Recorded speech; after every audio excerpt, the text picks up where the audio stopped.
Sekarang Bung Topi Merah, Bung Red Hat. Anda punya presentasi? Ya, punya. Boleh ke depan? Ya. Oke. Mantap. Oke, boleh tepuk tangan, silakan. Apa yang ingin Anda tunjukkan di sini? Yang mana yang menurut Anda itu rekayasa? Rekayasa betul ya? Ya, diduga editing. Diduga editing. Oke, Ya. baik. Oke, Pak Iman, ini adalah data dari Pak Rismon tanggal 21 April kemarin ketika dipresentasikan. Ya. Nah, di sini sangat clear terlihat ada apa namanya watermark dan ada emboss, gitu ya Pak. Ya, watermark ini jelas nih kelihatan ya. Ya, dan- Gajah Mada, ya. Gajah Mada dan seterusnya. Ya, ada gajah Adam juga di situ ya. Gajah apa? Gajah Adam juga di sini. Oh, saya nggak baca yang mana. Nah ini. Baca semua, Pak. Nah, saya sebagai orang yang dari dulu juga mengikuti Oh, kasus sebentar, ini. ini ya. Yang aneh kalau Ini. Ya, itu. Gadaj Adam. Ya, Hanya satu tulisan Gadaj Adamnya. kemungkinan ada 4 atau GM itu Lebih. 4 kayaknya. Oh, sekitar 4. Ya. Oke, baik. Gas Gajah Mada. Jadi saya sebagai orang yang mengikuti kasus ini dari awal ya Pak, Ya. agak janggal dengan presentasi ini. Oke. Karena dalam suatu citra itu ketika objek tepi atau edge dari sebuah citra itu sudah rusak, itu hampir mustahil untuk dimunculkan kembali atau Objek informasi. tepi atau rusak. Misalnya objek tepi itu apa maksudnya? Nah, objek tepi di sini adalah huruf dari watermark. Nah, ketika itu sudah rusak informasinya, itu secara matematis atau secara digital itu sangat mustahil untuk dimunculkan kembali. Oke. Nah, yang bisa dimunculkan adalah kontras yang lemah jadi kuat seperti ini. Nah, source yang saya dapat dari Dian Sandi DX, boleh digeser Next, oke. di next. Mohon maaf, next lagi setelah ini. Nah, ini adalah source origin. Itu bisa di atas name ya Pak, original Oke. itu. Jadi source aslinya seperti ini. Ini Anda ambil dari X nih ya? Dari X-nya. Jadi bukan yang di downgrade, yang medium atau yang large, ini originalnya. Oke. Nah, citra yang saya dapat dan yang saya teliti dari dulu adalah yang ini. Ketika ini tiba-tiba muncul, oh, saya kaget. Ternyata ini, kayak trik sulap gitu. Akhirnya saya membreakdown lah. Bentar, Ya. maksudnya gini, apa yang Anda teliti dari sini dengan Ya. apa yang Bung Rismon teliti, itu beda. Beda. Anda di sini nggak bisa menemukan adanya watermark misalnya. Iya. Apalagi Anda nggak bisa menemukan apa yang Bung Rismon Emboss temukan. juga. Emboss nggak ketemu. Ya. Saya Dua itu. lebih fokus kedua itu, Oke, watermark baik. dan emboss. Nah, Nggak sama sekali Anda nggak bisa temukan itu. sama sekali nggak bisa temukan. Padahal Anda download langsung secara original dari postingannya Dian Sandi. Iya, akhirnya saya mencoba lah merekonstruksi ulang coding dari Pak Rismon. Karena Pak Rismon pada menit 49 itu kan bilang, semua orang bisa merekonstruksi ini. Semua orang bisa mencoba ini secara ulang ya. Bisa ditampilkan yang sebelum ini. Kayak gini lagi. Oke, balik lagi yang pertama tadi. Nah yang ini. Oh yang ini, oke, baik. Di sini saya membreakdown setiap logika atau setiap eksekusi dari sebuah gambar dari rumus ini bisa dilihat di sini ya. Karena matematika itu bisa diimajinasikan, Pak. Jadi matematika itu kayak sebuah flow chart kayak gitu ya. Yang di sana adalah gambar original dari Pak Dian Sandi. Nah, Pak Rismon di sini itu mengubahnya ke warna luminance yang di situ LXY. Terus setelah itu dihitung gradient X-nya. Gradient X-nya itu yang dari kiri ke kanan, lalu gradient Y-nya dari bawah ke atas. Ini apa? Grafik Cartesius lah kurang lebih ya. Iya bisa. Horizontal, vertikal. Iya. X-nya tuh yang horizontal, Y-nya yang vertikal. Yang vertikal, ya. Oke. Jadi dihitung pixel itu perpindahan nilainya seberapa. Nah setelah itu diukurlah dengan magnitude-nya. Magnitude itu kayak nilai mutlaknya gitulah ya. Yeah. Nah rumusnya itu gx kuadrat plus g kuadrat di square root gitu. Nah setelah itu di rumus ini itu ada atenuasi. Nah atenuasi itu di sini yang unik dari. Atenuasi itu apa? Nah, atenuasi adalah suatu algoritma untuk memunculkan kontras yang mempertahankan kontras yang rendah dan menurunkan kontras yang tinggi seperti itu gambarannya. Tujuannya adalah untuk mendekatkan dengan produk aslinya. Bukan, lebih ke memunculkan hal-hal yang ketutup brightness atau ketutup kontras kayak gitu. Oke. Nah, setelah atenuasi itu dilakukan, baru dilakukan divergence. Divergence itu atenuasi itu untuk memperjelas lah kurang lebih. Iya, untuk memperjelasnya lah ya. Yeah. Nah, setelah itu dilakukan Poisson solve. Ini kayak direkonstruksi ulang untuk yang Pak Arisman kasusnya itu adalah 300 kali. Sehingga barangnya itu agak jadi halus kayak gitu. Jadi mendekati gambar asli. Nah, setelah Poisson solve ini dilakukan, yaitu final output, di mana dikalikan oleh inputannya I, X, Y, C kayak gitu. Nah, di sini gambar baru tercipta. Jadi setelah rekonstruksi itu dikalikan dengan gambar input, jadilah final output ini. Anda melakukan 7 langkah ini nih ya? Iya, sesuai dengan rumus dari Pak Arisman. Dan pasti tidak mengubah. Pasti tidak mengubah. Malah memperjelas. Nah, disinilah uniknya Pak. Ketika saya mencoba, boleh digeser? Di next. Oke. Next lagi. Sorry, yang ini benar. Nah, ketika saya mencoba, ternyata hasilnya malah jadi seperti ini. Watermarknya masih rusak, embossnya apalagi tidak kelihatan. Ini yang bawah ya hasil Anda. Iya. Setelah 7 lapis tadi, 7 langkah Anda lakukan. Persis Proses analisis. dengan coding yang ditampilkan oleh Pak Tapi Arisman. bentar, ini menurut saya. Ya. Ini sepertinya kayak ada watermark. Ada artefak namanya. Artefak itu kayak Watermark? watermark yang rusak yang kita nggak bisa. Artinya ada watermark dong? Iya, artinya ada watermark tetapi sangat tipis. Oke. Rusak dan itu sudah rusak di situ. Baik. Nah, bisa dilihat di sini. Nah, sebenarnya jadi gini, selama ini yang dikatakan tidak ada watermark, artinya ada watermarknya? Kalau ada atau tidaknya, kan saya nggak bisa ngelihat langsung ya. Kalau misalkan dari penelitian saya itu terlihat ini watermark dengan artefak, entah itu watermark atau bukan kan belum jelas karena saya tidak ikut yang di Polda itu. Oke, baik. Karena saya nggak melihat langsung. Yang kedua, tapi di sini ada artefak yang rusak, yang bergaris-garis, yang mungkin diduga itu adalah watermark, gitu. Tapi untuk embossnya itu nggak ada.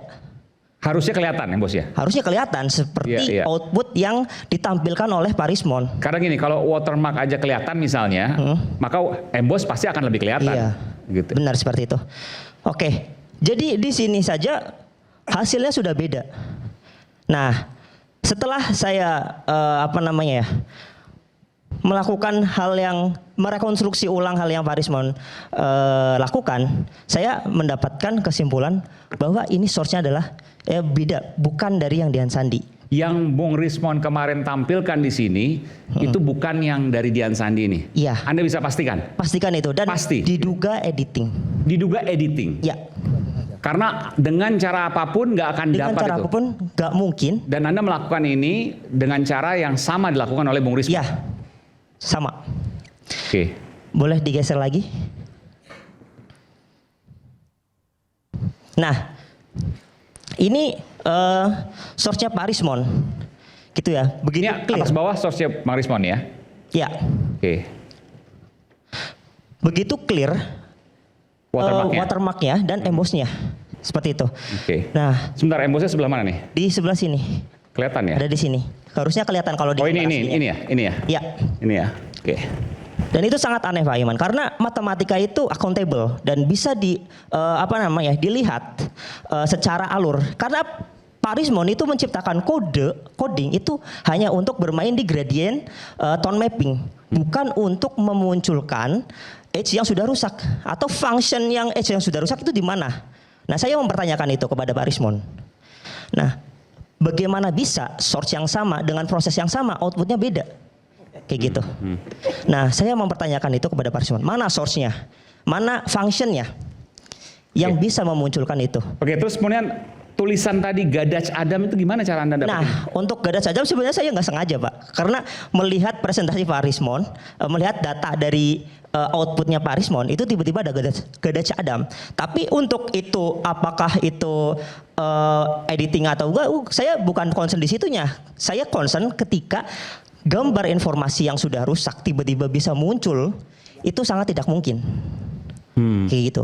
Nah, maka dari itu source yang Pak Rismond proses yang atas ini itu kemungkinan besar atau diduga sangat kuat ini adalah editing.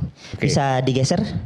Nah, setelah itu untuk membuktikan ini sama atau tidak dengan source-nya X bisa digeser. Nah, di sini saya mencoba menghitung juga frekuensinya. Frekuensi perpindahan frekuensi antar pikselnya. Nah, di sini kelihatan watermark-nya. Ini dari Pak Rismond. Nah, ini dari Pak Dian Sandi itu rusak dari magnifier ini. Ini menggunakan model apa nih? Saya menggunakan wavelet untuk Wavelet. menghitung frekuensi pikselnya. Oke, baik. Nah, Dan- di sini sudah kelihatan bahwa ini adalah dokumen yang berbeda. Kayak gitu. Misalnya dari mana? Kelihatan dari mana? Di sini bisa dilihat, cuman ini agak ini karena di layar ya. Ini ada tulisan Gajah Mada juga di sini. Oke. Nah, di sini cuman kotak-kotak Nggak atau baca rusak. sama sekali. Tidak terbaca sama sekali. Oke. Nah, saya berkesimpulan ternyata source yang gambar yang diproses oleh Pak Rismond itu bukan gambar dari Pak Dian Sandi. Seperti itu, Pak. Oke. Jadi nggak ketemu semuanya walaupun dengan metode yang sama, kurang Dengan lebih. metode sama dan dengan metode yang berbeda juga. Oke. Gitu. Ini mudah-mudahan Bung Rismond sudah bergabung. Sudah bergabung belum? Belum ya. Oke. Pak Bang Jagir, Bang Jahmada mungkin ada tanggapan terkait ini? Terima kasih Bung Aiman. Salam sejahtera, salam bagi kita semua hadirin di studio dan para pemirsa. Adikku topi miring, topi miring lagi. Topi apa? Merah. Topi merah ya. Itu penghinaan itu. Sebutin namanya aja, namanya Imam. Saya nggak tahu. ada Imam. Makanya nama di Imam, somasi betul itu ya Mas Imam?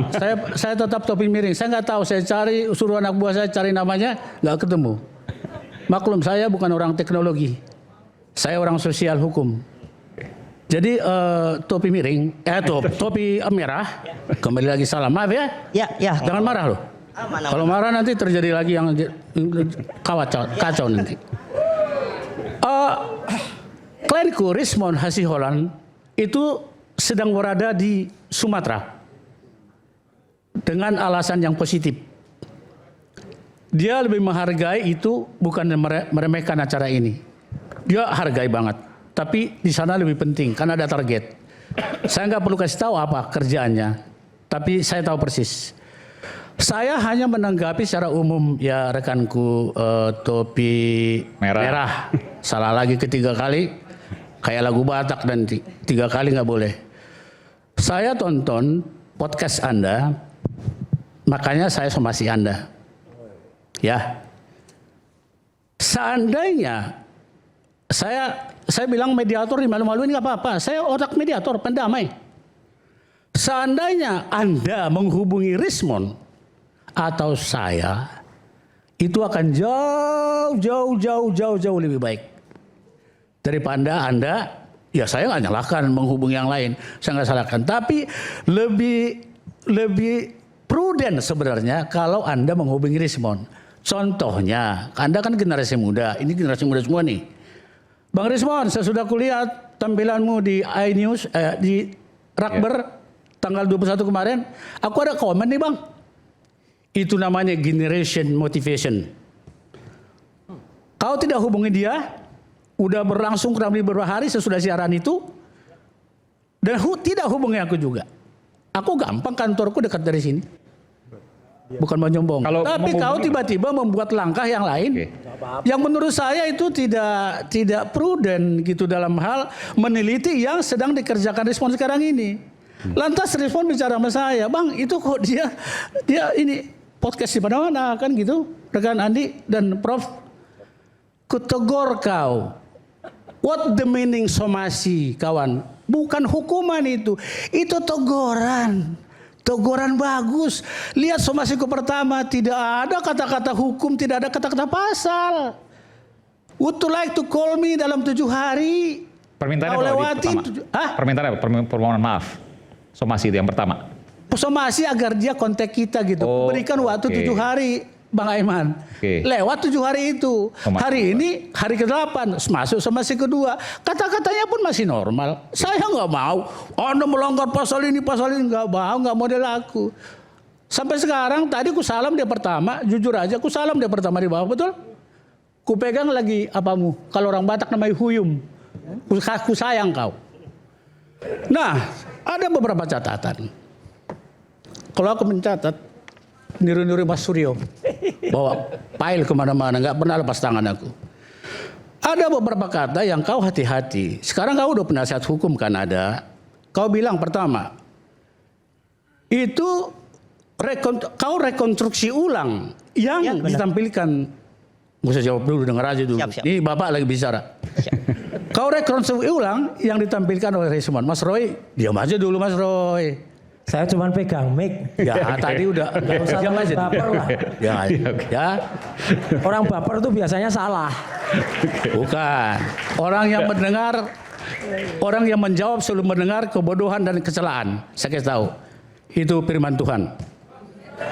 Orang yang menjawab sebelum mendengar, aku katakan bukan filosofi, bukan agium, tapi sesuai dengan iman kepercayaan saya.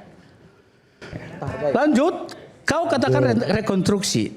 Kedua, kau bilang Rismon mengedit dari Dian Sandi. Ini kata-kata hukum.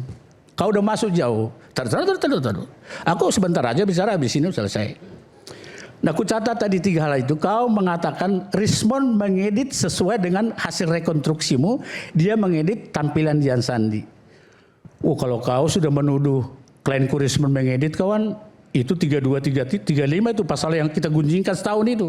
Apa tuh? Hati-hati. Pencemaran nama baik atau apa? Oleh sebab itu seharusnya ITE. Oh, ITE. seharusnya 12 tahun itu. lebih baik kita bersahabat. 12 tahun.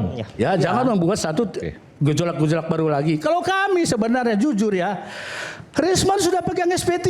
What should I do sekarang? Tinggal ini aja sebenarnya. Tapi saya melayani secara sosial moral apa yang terjadi sesudah SP3. Menurut saya gitu dulu Bung Aiman, karena saya tidak bisa bicara teknis sambil menunggu Rismon mungkin. Iya, nggak apa. Saya udah bilang sih ke dia buka HP-mu agar zoom-nya sedikit sepatah kata lah gitu loh.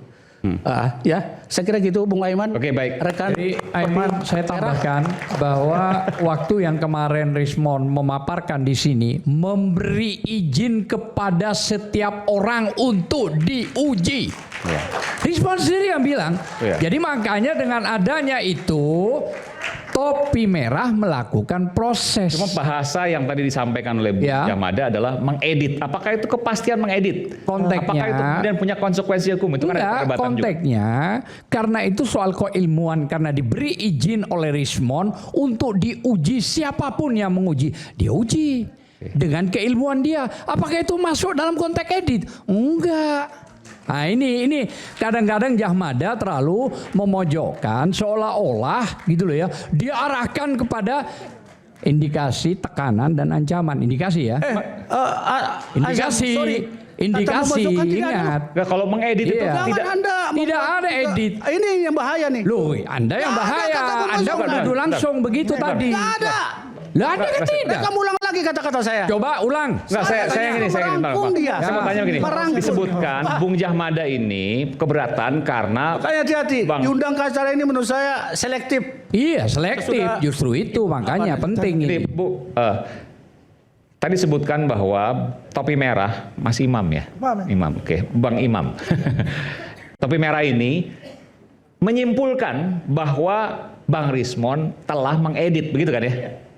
Diduga mengedit. Diduga mengedit. Nah, menurut Bahas itu kan, Bung bahasa Jamada itu melanggar, Ya, ada ya. pelanggaran. Karena ada izin dari Rismon untuk diuji.